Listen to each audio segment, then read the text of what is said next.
बिस्मिल्लाहिर्रहमानिर्रहीम। अस्सलाम वालेकुम। आखिरत में कामयाबी दिलवाने के लिए दीन के ठेकेदार गरीबों के खून पसीने की कमाई निचोड़ते हैं। वो काम जो तुम्हारी दुआ नहीं कर सकते वो हमारा हज़ारों रुपए का तावीज़ करेगा। ये मामला सिर्फ इस्लाम का नहीं, 16वीं सदी ईस्वी में पूरा यूरोप पादरियों के तसल्लुत में था। वहाँ पर भी जन्नत बिकती थी। ये वो दौर था जब यूरोप में चर्च के पादरी साहिबान हर चीज़ के मालिक थे, बशमूल आपके गुनाहों के। किसी ने जुर्म किया, किसी ने गलती की, कोई बात नहीं, बस पैसे देकर जन्नत का वीआईपी टिकट खरीद सकते हैं। बल्कि बाज़ पादरी तो इतने मेहरबान थे कि पेशगी जन्नत की बुकिंग कर रहे थे, जैसे होटल की रिजर्वेशन की जाती है। बादशाह भी बगैर उनके आशीर्वाद के हुकूमत नहीं कर सकता था, और आवाम का तो जिक्र ही क्या। जर्मनी में एक पादरी ने ऐलान किया कि जो भी अपने गुनाहों से निजात चाहता है वो आकर चर्च में डोनेशन दे और जन्नत के 5 स्टार टिकट का हकदार बन जाए।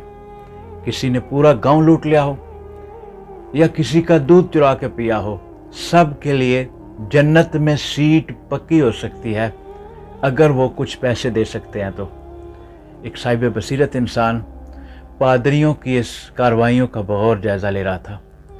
उसने कुछ रकम जमा की और एक दिन पादरी साहब के पास चला गया और एक इंतहाई अनोखा मुतालबा कर दिया और कहा कि मैंने जन्नत नहीं जहन्नम खरीदनी है, मुझे उसका रेट बताओ। पादरी पहले तो हैरान हुआ, फिर हंस कर बोला, बेटे लोग तो जन्नत के खरीदार हैं, जहन्नम लेने का क्या फ़ायदा। लेकिन वो आदमी बज़िद था कि मुझे जन्नत नहीं जहन्नम ही खरीदनी है। पादरी ने सोचा कि अच्छा मौका है, इस बेवकूफ़ से कुछ कमा लिया जाए। उसने बहुत थोड़ी सी रकम का तकाजा किया कि इतनी रकम दे दो और जहन्नम तुम्हारी।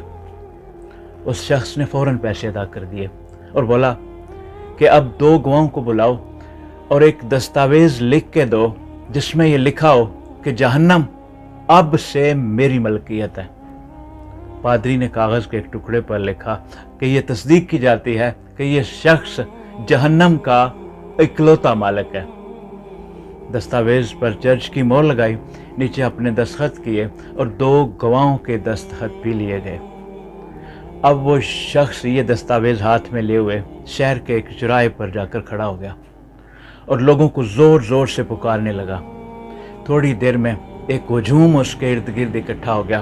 वो ज़ोर ज़ोर से पुकार रहा था कि सब मेरे पास आओ, सब मेरे पास आओ। जब मजमा बहुत बड़ा हो गया तो उसने बड़े पुरमसरत लहजे में ऐलान किया कि आज मैंने पूरी की पूरी जहन्नम खरीद ली है और आज से मैं किसी को इस जहन्नम में दाखिल नहीं होने दूंगा। लिहाजा अब आपको जन्नत के टिकट खरीदने की ज़रूरत नहीं, क्योंकि जहन्नम का दरवाज़ा आप सब पर मैंने बंद कर दिया है। कुछ देर बाद उन्हें एहसास हुआ कि वाकई अगर जहन्नम की एंट्री बंद हो गई है तो हमें जन्नत के टिकट की क्या ज़रूरत है। ये खबर जंगल में आग की तरह बैठ गई और जन्नत की टिकट बेचने वालों का बिजनेस बंद हो गया। पादरियों के हाथों के तोते उड़ गए और इस सारे कारनामे का क्रेडिट एक शख्स को जाता है जिसका नाम था मार्टिन लूथर, जिसने इस वाक़या के बाद ईसाइयों के एक बहुत बड़े फ़िरके की बुनियाद रखी। मार्टिन लूथर वो पहला शख्स था जिसने चर्च के इस इस्तेसाली कारोबार को चैलेंज किया।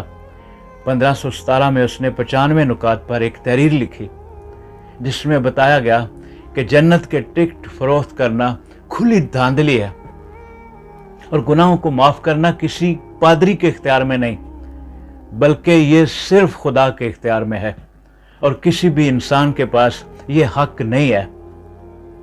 ये बात चर्च के रहनुमाओं को इतनी नागवार गुजरी कि फ़ौरन मार्टिन लूथर के ख़िलाफ़ फतवा जारी कर दिया गया, बल्कि उस पर यह भी फतवा लगा दिया गया कि जो कोई उसे मारेगा वो बोनस पॉइंट के साथ जन्नत में जाएगा। लेकिन अब मार्टिन लूथर को दबाना इतना आसान नहीं था। उसके नज़रियात इतने मशहूर हुए کہ ایک نیا عیسائی فرقہ وجود میں آ گیا جسے پروٹیسٹنٹ کہا گیا، یعنی احتجاج کرنے والے۔ اور آج اس فرقے کے پیروکار دنیا میں تقریباً 800 ملین سے لے کر 1 بلین تک پہنچ چکے ہیں۔ ایک بات تو طے ہے کہ اس کی ذہانت نے ایک پورے مذہبی کاروبار کو بے نقاب کر دیا اور تاریخ کا دھارا بدل دیا۔ اگر کوئی آپ سے جنت دلانے کا وعدہ کرے تو مارٹن لوتھر کے اس واقعے کو یاد کیا جا سکتا ہے۔ گو کہ وہ ایک عیسائی تھا، لیکن اس کی ایک بات میں دم تھا اور دم ہے۔ گناہوں کو معاف کرنے کا اختیار صرف میرے رب کے پاس ہے۔ جاگو اور جاگ کے جیو۔ السلام علیکم۔